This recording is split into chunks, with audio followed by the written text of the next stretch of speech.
अस्सलाम वालेकुम। उम्मीद है कि आप सब लोग खैरियत से होंगे। केपी में मादनियात के हवाले से जो बिल लाया जा रहा है उसकी कंट्रोवर्सी बढ़ती जा रही है। क्या तफसीलात हैं वो आपसे शेयर करूंगा। इमरान खान साहब से मुलाकातों का मामला, अलीमा खान साहबा ने क्या कहा है उस हवाले से भी कुछ तफसीलात हैं, कुछ मजीद चीजें कोशिश होगी कि वो भी आपसे शेयर की जाए। लेकिन हालिया दिनों में आप देख रहे हैं कि नहरों के मामले के ऊपर पाकिस्तान पीपल्स पार्टी बहुत ज्यादा एहतजाज कर रही है। वफाकी हुकूमत के साथ वो एक तरह से इस वक्त तनाव के सूरत हाल में है। वफाकी हुकूमत के ऊपर वो तनकीद भी कर रहे हैं। अब पाकिस्तान तहरीक इंसाफ ने यह किया है, दरियाए सिंध पर जो नहरें निकाली जा रही हैं उनके खिलाफ पाकिस्तान तहरीक इंसाफ ने कौमी असम्बली में करारदाद जमा करवा दी है। ना सिर्फ करारदाद जमा करवाई है बल्कि वो उसके ऊपर बहस का मुतालबा भी कर रहे हैं, उसके ऊपर वोटिंग का मुतालबा भी कर रहे हैं। उन्होंने स्पीकर के चैम्बर में जाके जनाब उनके हाथ में वो करारदाद दे दी है। अब पाकिस्तान पीपल्स पार्टी किधर जाएगी? अगर पाकिस्तान पीपल्स पार्टी ये कहती है कि जी हम इन नहरों के खिलाफ हैं और जरदारी साहब ने उसकी हमायत नहीं की थी। आपको याद होगा कि वो जो पहली मीटिंग हुई थी जिसमें इन सारी नहरों की मंजूरी दी गई वो जरदारी साहब के जेर सदारत हुई। बाद में जब वहां पे कौम परस्तों ने शोर डाला तो इन्होंने जनाब वो कौम परस्तों के साथ ये भी चल पड़े कि कहीं हमारा वोट बैंक ना टूट जाए। अब ये भी अलमिया है किधर पीपल्स पार्टी, पूरे पाकिस्तान की पार्टी, भुट्टो की पार्टी, शहीद बीबी की पार्टी, अब चंद अजला की पार्टी है तो वो प्रेशर ग्रुपों के साथ कम्पीट कर रही है। अब मुझे नहीं पता कि इन कैनाल्स के निकलने से सिंध को कितना नुकसान होगा। जिस तरह मैंने पहले भी कहा कि मैं एक्सपर्ट नहीं हूं, लेकिन ये कैसे हो सकता है कि वफाक ये करे कि जनाब वो सिंध को उजाड़ दे? ऐसे तो नहीं होगा ना। पर एनीवे अब वो ये सारा मामला चल रहा है, कंट्रोवर्सी चल रही है, तो पाकिस्तान तहरीक इंसाफ ने इसके ऊपर करारदाद जमा करवा दी है। अब पीपल्स पार्टी को चाहिए कि वो इनकी हमायत करें, इसके ऊपर वोट डालें, इसकी करारदाद के हक में वोट डालें। अगर वो ये कहते हैं, ये उनके पास एक बहुत बड़ा चांस है। अभी तक वो खुद तो अपनी कोई करारदाद कौमी असेंबली के अंदर लेके नहीं आए क्योंकि वो ये कहते हैं कि हमारे नंबर्स उस तरह पूरे नहीं है। अब तो तहरीक इंसाफ भी उनके साथ खड़ी हो गई है। एनीवे अब इंपॉर्टेंट चीज देखने की ये है कि ये जो पाकिस्तान तहरीक इंसाफ ने करारदाद पेश की है इसमें सबसे ज्यादा इंपॉर्टेंट चीज ये है कि पाकिस्तान पीपल्स पार्टी इसके ऊपर क्या मौकिफ लेती है। उसके बाद पता चलेगा कि उनका जो एहतजाज है वो सिर्फ एक तरह से फॉर्मेलिटी है, नूरा कुश्ती है, या फिर उसमें कोई हकीकत भी है। जिस वक्त मैं ये वीडियो बना रहा हूं इस वक्त इमरान खान साहब की लाहौर हाई कोर्ट में जमानतों के ऊपर समाअत हो रही है, समाअत शुरू होने वाली है। और इस वक्त जो वहां से विजुअल्स आ रहे थे जो हमने देखे, खचाखच अदालत भरी हुई है, बहुत सारे वकील वहां पे मौजूद हैं। अब देखते हैं कि इसके ऊपर क्या फैसला आता है। दूसरी जानिब इमरान खान साहब से जो मुलाकातों वाला मामला है वो मुलाकात उस तरीके से नहीं हो सक रही और अब अलीमा खान साहिबा ने दोबारा अदालत से रुजू किया और अदालत ने भी ये हुक्म दे दिया है, गालिबन ये इंसदाद दहशतगर्दी की अदालत है रावलपिंडी की, उसने कहा है कि अलीमा खान साहिबा की मुलाकात करवाई जाए। हाई कोर्ट के हुक्म के मुताबिक, जो हाई कोर्ट का हुक्म है बिल्कुल वाज़ेह है, उसके मुताबिक उनकी मुलाकात करवाई जाए। जज अमजद अली शाह ने सुपरिटेंडेंट अडयाला जेल को इमरान खान की बहन अलीमा खान समेत फैमिली के मेंबरान की इमरान खान से इस्लामाबाद हाई कोर्ट के ऑर्डर के मुताबिक मुलाकात करवाने का हुक्म दे दिया। अब अदालत ने ये हुक्म तो दे दिया है कि इमरान खान साहब की बहन की मुलाकात करवाई जाए हाई कोर्ट के हुक्म के मुताबिक, लेकिन आज जो लोग उनसे मिलने जा रहे हैं इस वक्त इतला ये आ रही है जिस वक्त मैं ये वीडियो बना रहा हूं कि साहबजादा हामिद रजा साहब को और अलामा राजा नासिर अब्बास साहब को रोक दिया गया है। हाई कोर्ट का हुक्म मौजूद है, लिस्ट भेजी गई थी, आज खान साहब की इन लोगों से मुलाकात होनी थी, लेकिन इन लोगों को इस वक्त तक रोक दिया गया है। साहबजादा हामिद रजा साहब की टीम ने उनके ट्विटर अकाउंट से ये ट्वीट भी की है। सीनियर सहाफी नुसरत जावेद साहब ने यह बताया है कि नवाज शरीफ के दिल में अब वजीर आजम बनने की ख्वाहिश नहीं है। अब नवाज शरीफ के दिल में क्या है या दिल में क्या नहीं है मुझे नहीं पता। उन्होंने मेरे साथ तो कभी उस तरह खुल के अपनी ख्वाहिश का इजहार नहीं किया, हमारे साथ तो कभी मुलाकात नहीं हुई, लेकिन उसने जावेद साहब को यकीनन किसी सोर्स से पता चला होगा और उस सोर्स ने यही बताया होगा। और ये आप अगर नून लीग के अंदर बात करें तो बहुत सारे लोग उनकी ये बात करते हैं कि जी मियां साहब के दिल में वो वजीर आजम बनने की ख्वाहिश नहीं है, वो तो अपनी बेटी का वो उधर वहां पे चाहते हैं कि सुबह डिलीवर करे, वो अपने भाई को ऊपर से ओवरसी करना चाहते हैं। ये चीज थोड़ी सी हकायक के मुनाफी है।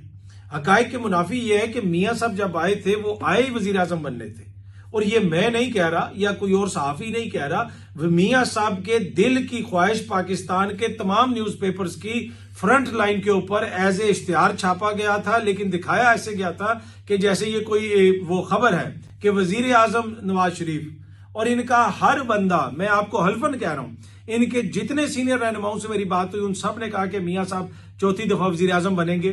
तजियाकार कहते थे कि वो जी 100 और 80 सीटें जीत जाएंगे। अब अचानक पता चल रहा है कि जी ये तो मियां साहब की ख्वाहिश ही नहीं है। ख्वाहिश है, अंगूर खट्टे हैं। मसला ये है कि ख्वाहिश पूरी होती है अगर वोट मिले। आपकी जो हालत हुई खैबर पख्तूनख्वा के अंदर मानसेरा से, मियां साहब को कितने वोट पड़े। जो इधर डॉक्टर यास्मीन राशिद के खिलाफ उन्होंने इलेक्शन लड़ा, उसके हवाले से क्या कंट्रोवर्सी है। तो मुझे नहीं पता कि उनकी ख्वाहिश है या नहीं है, लेकिन पहले इलेक्शन तक तो उनकी ख्वाहिश बहुत ज्यादा थी और वो वजीर आजम भी बनने आए थे। और उनकी इसी वजह से वो बिल्कुल सियासी सरगर्मियों से अब बिल्कुल एक तरह से कहा जाता है कि दिल बर्दाश्ता होकर साइड पे हो गए हैं। और अब ये भी खबर आ रही है कि शायद वो बेलारूस जा रहे हैं और बेलारूस के बाद फिर वो लंदन भी जाएंगे। पर एनीवे, नुसरत जावेद साहब ये बता रहे हैं कि मियां साहब की ख्वाहिश नहीं है वजीर आजम बनने की। वो जिस तरह मैंने पहले कहा वो तो उनकी खबर है, उस पर तो मैं कमेंट नहीं करूंगा। लेकिन इस वक्त पाकिस्तान की आवाम की बिल्कुल कोई ख्वाहिश नहीं है कि मियां साहब वजीर आजम बने। ये मैं आपको बिल्कुल कंफर्म खबर दे रहा हूं। ये इसलिए मैं कंफर्म खबर कह रहा हूं इसको क्योंकि 8 फरवरी को जो इलेक्शन हुआ था उसमें मियां साहब ने इलेक्शन इसीलिए लड़ा था, उससे पहले इसीलिए बताया गया था कि वो वजीर आजम बनेंगे और उसी के लिए उन्होंने वोट मांगा था। आगे से पाकिस्तान की अवाम ने अपनी ख्वाहिश का खुल के इजहार कर दिया। मियां साहब के तो दिल में कोई ख्वाहिश नहीं, पाकिस्तान के अवाम ने तो दिल खोल के सबके सामने रख दिया कि हमारी कोई ख्वाहिश नहीं है कि मियां साहब वजीर आजम बने। अब देखते हैं जनाब के अगले इलेक्शन में मियां साहब इलेक्शन लड़ेंगे या वो वजीर आजम बनेंगे या नहीं बनेंगे। ये इनकी ख्वाहिशात या इमरान खान की ख्वाहिशात या जरदारी साहब की ख्वाहिशात या किसी सहाफी की ख्वाहिशात से तो मियां साहब ने वजीर आजम या किसी और मोअज़्ज़िज़ शख्सियत ने वजीर आजम नहीं बनना। असल में तो जो पाकिस्तान की अवाम चाहते हैं, जो उनकी ख्वाहिशात हैं, उनके मुताबिक जो है चीजें चलती हैं तो कोई बंदा वजीर आजम बनता है। सम टाइम उनकी ख्वाहिशात भी बेचारी उस तरह पूरी नहीं होती, लेकिन वो बीच में गंद पड़ जाता है, उस तरह मामलात नहीं चल सकते। और अब तो काफी चीजें खुल गई हैं, मामला उस तरह कंट्रोल नहीं होता। पर एनीवे, जिस तरह मैं अर्ज कर रहा था कि मियां साहब के दिल की ख्वाहिश और अवाम की जो बरमला ख्वाहिश है वो पूरी कौम के सामने है। दिल की ख्वाहिश का तो नहीं हमें पता, लेकिन अवामी ख्वाहिश क्या है वो मैंने आपको बता दी। 8 फरवरी का इलेक्शन हमारे सामने है।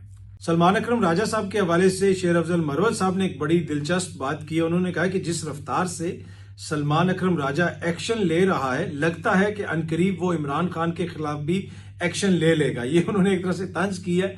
लेकिन हालिया दिनों में आपने देखा कि जो मुलाकातें हुई और जिस तरीके से वो सारा मामला चला, उसके ऊपर सलमान अकरम राजा साहब ने बड़ा सख्त एक मौकिफ लिया। जमात के अंदर वो खुल के बोले, उन्होंने लोगों के ऊपर तनकीद की। और अब जमात के अंदर बहुत सारे लोग कह रहे हैं कि इमरान खान साहब को जो लोग अंदर मिलने जा रहे हैं वो पूरी इंफॉर्मेशन नहीं दे रहे। और बुनियादी तौर पे ये जो मिनरल्स वाला, मादनियात वाला बिल है, जब तक ये मंजूर नहीं हो जाएगा इमरान खान साहब को उसके हवाले से अंदर जाके ब्रीफिंग नहीं दी जा रही। अब ये कोई और नहीं कह रहा, ये जमात के अंदर से इनके लोग कह रहे हैं। जमात के अंदर से, ये मैं आपको कंफर्म खबर बता रहा हूं, जमात के अंदर से इनके सीनियर लोग एमपीएस हजरात को कह रहे हैं कि आपने ये जो बिल है इसके हक में वोट नहीं देना। और इनकी जमात के लीडरान बता रहे हैं कि लोगों को इसलिए खान साहब से नहीं मिलने दिया जा रहा ताकि जाके वो मिनरल्स वाला ये जो बिल है उसके ऊपर बात कर सकें। और इसी वजह से अलीमा खान साहबा ने भी कहा कि जब तक इमरान खान साहब रिहा नहीं होते ये बिल पास नहीं होना चाहिए, इसको मौखर कर दें। खान साहब की रिहाई हो जाती है, उनसे डिस्कस करें और उसके बाद इसके ऊपर वोटिंग करें। अच्छा, केपीके की जिस भी शख्सियत से, हुकूमती शख्सियत से आप बात करें, पूछें कि जनाब क्या ये चीज इमरान खान साहब से डिस्कस हुई है, तो वो आगे से कहते हैं जी इस बिल में कोई ऐसी चीज नहीं। अब एन मुमकिन है, जिस तरह मैंने आपको कहा कि यहाँ पे वैसे ही कंट्रोवर्सी जनरेट कर दी जाती है, वो राई के ऊपर जो है वो पहाड़ खड़ा कर दिया जाता है। तो हो सकता है कि बिल जो है वो सूबे की, जिसे आप कह सकते हैं, मुफाद में हो, मुल्क के मुफाद में हो। लेकिन इमरान खान साहब से ये चीज क्यों नहीं डिस्कस की जा रही, उनको ये चीज क्यों नहीं बताई जा रही? अगर कोई ऐसी चीज है तो वो इसके ऊपर बात कर लेंगे। अब यही जो उमर अयूब साहब हैं, उनसे भी किसी ने पूछा तो उन्होंने कहा कि ये सूबाई मसला है और सूबा जो है वो इसको देखेगा। अगर सूबे ने पास करना हुआ सूबा पास कर लेगा, कौमी असेंबली ने सूबाई असेंबली ने पास नहीं करना हुआ तो वो नहीं करेगा। ये सूबाई मसला है, ये कोई बाहर का मसला नहीं है।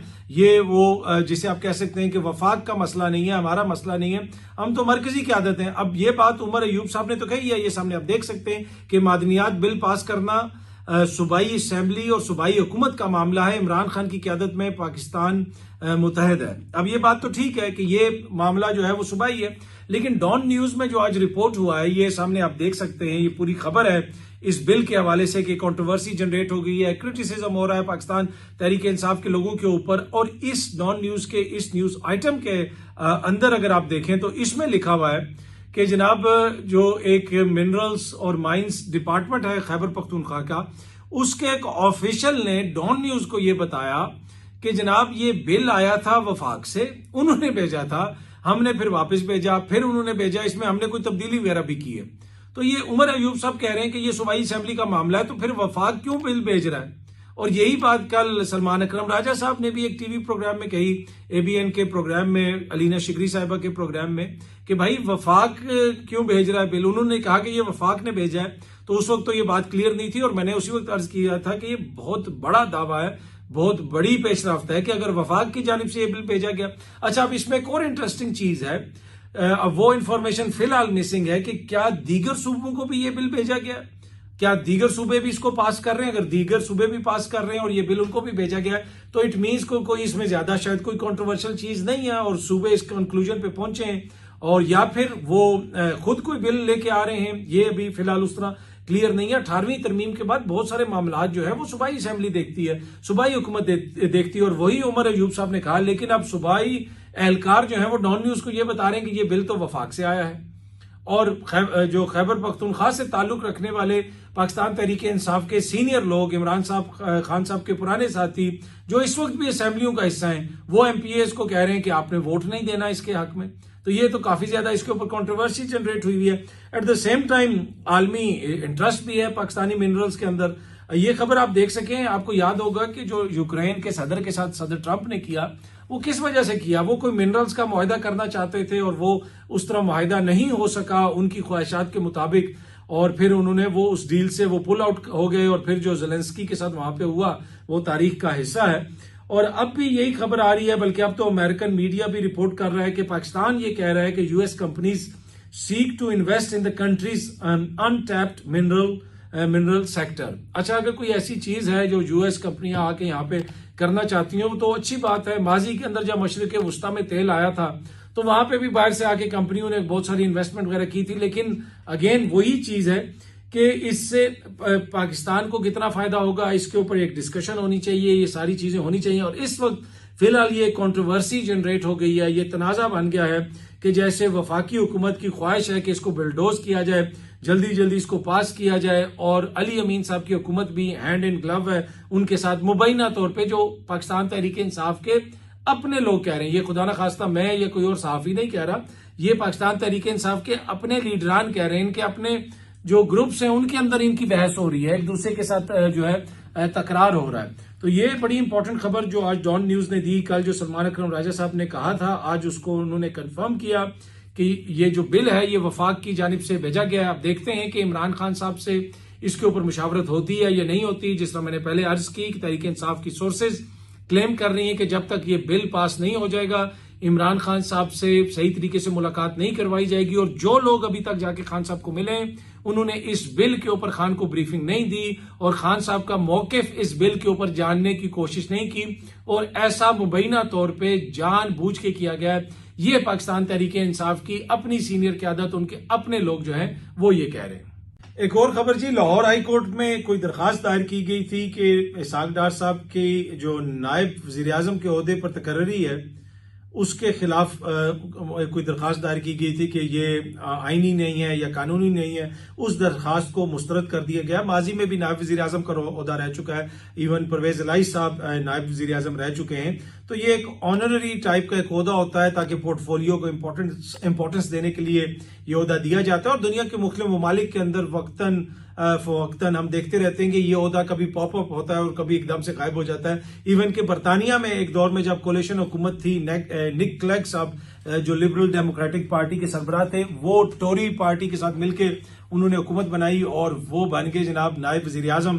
तो वो अजीब किस्म का वहां पे इम्तजाज था, एक तरफ लिबरल्स और एक तरफ कंजर्वेटिव्स, उन्होंने मिलकर हुकूमत बना ली और उससे लिबरल डेमोक्रेट्स को काफी ज्यादा नुकसान हुआ। बहुत सारे वोट जो हैं जो लोग उनको देते थे उन्होंने फिर दोबारा उनको वोट नहीं दिए कि जनाब ये कैसे लिबरल्स हैं, ये तो जाके जो है राइट विंगर्स के साथ मिल गए, उनके साथ मिलके हुकूमत बना ली। तो वो काफी उसके ऊपर निक क्लेग के ऊपर भी तनकीद वगैरह होती थी। पर एनीवे उनको नायब वज़ीर आज़म का ओहदा बरतानिया में दिया गया था। और इसी तरह पाकिस्तान में इसहाक डार साहब के पास नायब वज़ीर आज़म का ओहदा है। जिस तरह आप डार साहब कहीं पे जाते हैं वो बतौर वजीर खारजा भी जाते हैं और बतौर नायब वज़ीर आज़म भी जाते हैं। तो उससे एक तो प्रोटोकॉल में फर्क आता है, अगले लोग जो आपसे डील करते हैं उनको भी पता होता है कि एक अहम हुकूमती शख्सियत है, ये नायब वज़ीर आज़म है, तो एक थोड़ी सी आपको लीवरेज मिल जाती है। चाइना तो अक्सर जब अपने किसी बंदे को कोई दौरे पे भेज रहा होता है तो उसे कुछ वक्त के लिए नायब वज़ीर आज़म वो बना देते हैं, उनके नायब वज़ीर आज़म वैसे ही बदलते रहते हैं। तो ये सफारती सर्कल्स में ये चीज चलती रहती है। हर चीज को लेके हम लोग, आपको पता है, अदालत पहुंच जाते हैं और अदालत ने इस अपील को मुस्तरद कर दिया, जो मेरे ख्याल में टू बी ऑनेस्ट यही तवक्को की जा रही थी कि ऐसा ही फैसला आएगा। अच्छा जी, कल खबर आई कि पीआईए ने प्रॉफिट जो है वो पोस्ट किया है, यानी अपने जो उनके फिगर्स हैं जो उन्होंने रिलीज किए हैं उनके अंदर बताया गया है कि पाकिस्तान इंटरनेशनल एयरलाइंस को मुनाफा हुआ है। और आज खबर आ रही है, सीनियर सहाफी रियाजुल हक साहब ने 92 न्यूज के ऊपर यह खबर दी है कि वफाकी काबीना का पाकिस्तान इंटरनेशनल एयरलाइंस को निजकारी करने का बड़ा फैसला सामने आ गया है। पीआईए के 100% तक शेयर्स की जो है वो निजकारी की जाएगी और उसके साथ साथ जो है डील के साथ खरीदार को पीआईए के इंतजामी कंट्रोल की भी मुंतकिली कर दी जाएगी। यानी जो पहले एक डील की जा रही थी, पीआईए की निजकारी हो रही थी, उसमें कहा जा रहा था कि कुछ अरसे तक मैनेजमेंट नहीं बदलेगी, जो मुलाजमीन है आप उनको नहीं निकाल सकते, और जो शेयर्स हैं वो भी 100% नहीं मिलेंगे, 60% मिलेंगे या 70% मिलेंगे। इसी तरह पीआईए को 2 हिस्सों में तकसीम कर दिया गया है। 2 कंपनियां बना दी गई हैं। बहुत सारे जो उनके लाइबिलिटीज हैं, जो उनके ऊपर कर्ज है, वो एक दूसरी कंपनी में शिफ्ट कर दिया गया है। कुछ चीजें, कुछ असासे, जो दीगर चीजें हैं वो दूसरी कंपनी में शिफ्ट कर दिए गए हैं। और इसी वजह से ये जो प्रॉफिट की सूरत हाल सामने आई है वो भी इसी वजह से आई, और कल ही वो खबर दी गई और अब उसके बाद कहा जा रहा है कि पीआईए की निजकारी की जा रही है। तो अगर एक तो क्वेश्चन ये है कि इदारा मुनाफे में आ गया है तो फिर बेचने की क्या जरूरत है, फिर तो आप मुनाफा कमाएं। तो सूरत हाल जमीनी हकायक थोड़े से डिफरेंट हैं कि उस तरह नहीं है कि हमें अचानक पीआईए से अरबों डॉलर आने शुरू हो गए। अभी भी बहुत सारी हमारे ऊपर लाइबिलिटीज है और इसी वजह से उसको थोड़ा सा रिकवर करके वो न्यूज सामने आई है। तो उसके बाद निजकारी का फैसला किया गया है। उम्मीद ये की जा रही है कि कोई बड़ा बिडर आएगा। माजी में एक बिड आई थी, सिर्फ एक ही बिड आई थी और 10 अरब रुपए की, और उस बिड के ऊपर हुकूमत ने कहा कि नहीं जी बिड बड़ी कम है। लेकिन उस वक्त भी जो समझने की चीज ये थी कि पीआईए के ऊपर जो कंपनी का जो हिस्सा बेचा जा रहा था, और उसके भी पूरे 100% शेयर नहीं बेचे जा रहे थे, उसके ऊपर 200 अरब रुपए की लायबिलिटी थी। तो कोई शख्स अगर 1 रुपए की भी खरीदेगा तो उसको वो पड़ेगी 200 अरब और 1 रुपए की। तो इस वजह से और किसी ने उसके ऊपर बिड ही नहीं की थी, सिर्फ एक कंसोर्टियम था जिसने उसके ऊपर बिड की थी। अब देखते ये हैं कि कितने कंसोर्टियम या कितनी कंपनियां इसमें इंटरेस्ट दिखाएंगी और कौन इसको खरीदता है, कब इसकी बिडिंग होती है और कैसे इसको बेचा जाता है। पिछली दफा तो सूरत हाल ये रही ना, जिस तरह वो कहते हैं ना कि बड़े नाहल लोग थे, कुछ चला नहीं सके तो बेच दिया। तो हमारी तो हालत ये हो गई कि हमसे पीआईए चला नहीं, और पिछली दफा जिस सूरत हाल का हमने सामना किया, इनसे तो पीआईए बेचा भी नहीं जा सका। सो लेट्स होप कि इस दफा बेहतर तरीके से इस सारे प्रोसेस को चलाया जाएगा और सिर्फ हमें खर्चा नहीं पड़ेगा। और पिछली दफा भी कितने मिलियन डॉलर की तो पाकिस्तान को सिर्फ फीस पड़ गई थी कंसल्टेंट की, लेकिन बिका कुछ भी नहीं था। तो इस दफा देखते हैं कि ये निजकारी के अंदर कौन इसमें हिस्सा लेता है, कौन सी कंपनियां आती हैं और कैसे इसको बेचा जाता है। बहुत जल्दी आप सब दोस्तों से दोबारा मुलाकात होगी। Thank you very much.